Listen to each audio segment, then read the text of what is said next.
When you look at the world's best organizations, you realize something interesting. For them, business planning isn't just some big event that happens once a year. Nope, it's an always-on engine, something that's constantly learning and adapting. So how do they actually pull that off? Well, let's dive in and break down their playbook. So, let me ask you something. Does this sound familiar? You and your team spend months putting together the perfect annual plan. It's beautiful. Then bam, a market shift, a new competitor, some supply chain mess, and by March, that plan feels totally irrelevant. We've all been there, right? And that's the fatal flaw with traditional planning. I mean, the world is dynamic. It's always moving, always changing. But a fixed annual budget, it's frozen in time from the moment you hit print. It stops being a guide for the future and pretty quickly becomes, well, a museum piece, a historical artifact. And this slide just nails the difference in mindset. On the left, you've got the old way, historical, rigid, reactive. It's like an anchor holding you back. But on the right, you've got continuous planning, predictive, adaptive, and proactive. That's the huge shift we're talking about, from being stuck looking at the past to actually steering toward the future. Okay, so how do we actually make that shift? Well, it all starts by replacing that static plan with something that's alive, something that's always moving. So let's meet the first hero of our story, the rolling forecast.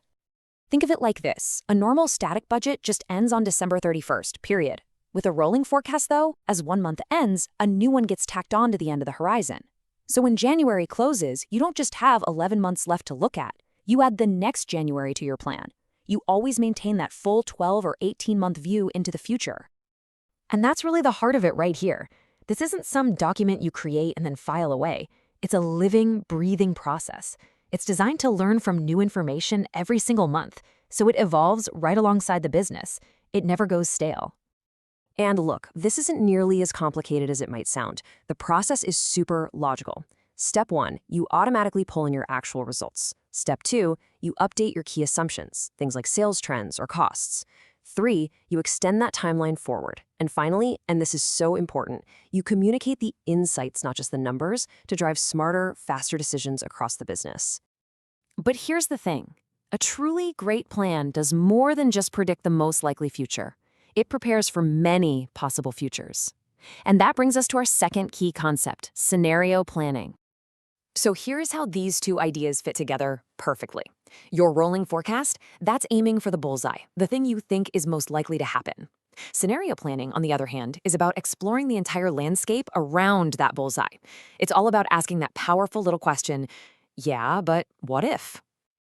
And you can model a whole range of these what ifs. You've got your base case, that's your main rolling forecast. But you also plan for a best case, maybe a worst case, and even a stress case.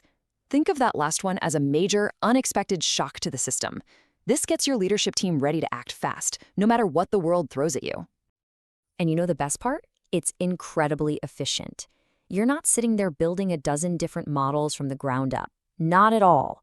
You have one central engine, your core financial model. You just feed it different sets of assumptions, like changes in interest rates or customer demand, and it shows you exactly how each of those different futures could play out.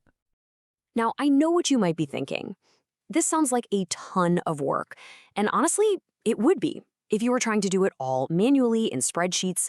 This is where the third hero of our story comes in, the automation engine that makes this whole process not just possible, but powerful.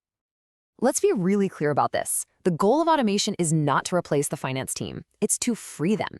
It gets rid of all the tedious, soul-crushing manual work so the team can focus on what people do best, thinking strategically, asking tough questions, and actually partnering with the business to drive value.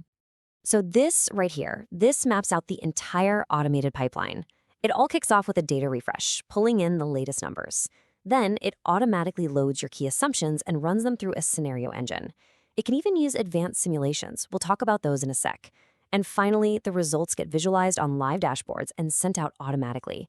It's a completely hands-off flow, from raw data all the way to shared insight. Okay, so you probably saw Monte Carlo simulation on that last slide and thought, whoa, that sounds complicated. But the core idea is actually really simple. Instead of just plugging in one number for something like sales growth, you give the model a range of possibilities. The model then runs the simulation thousands of times, picking random values from that range each time. It's like testing thousands of possible futures all at once. And what you get isn't just one single number for your forecast. You get a full distribution, a whole picture of potential outcomes. You can see the most likely result, sure, but you also see a realistic bad case, that P10, and a realistic good case, the P90. This just gives you such a richer understanding of the risks and opportunities you're facing. So what happens when you put all these pieces together? The rolling forecasts, the scenario planning, the automation? Well, it does a lot more than just improve your numbers. It fundamentally changes the culture of the entire business.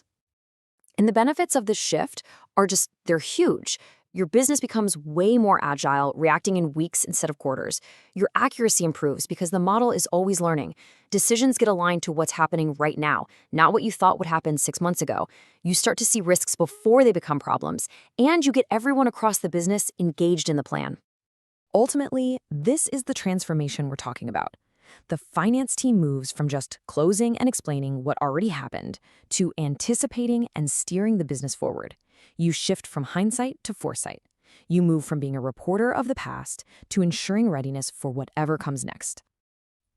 I think this quote just says it all. It's not about trying to find a crystal ball that will predict the future perfectly. It's about building a resilient, prepared organization that has already thought through the possibilities and is ready to act no matter which version of the future unfolds. So I'll just leave you with this one thought.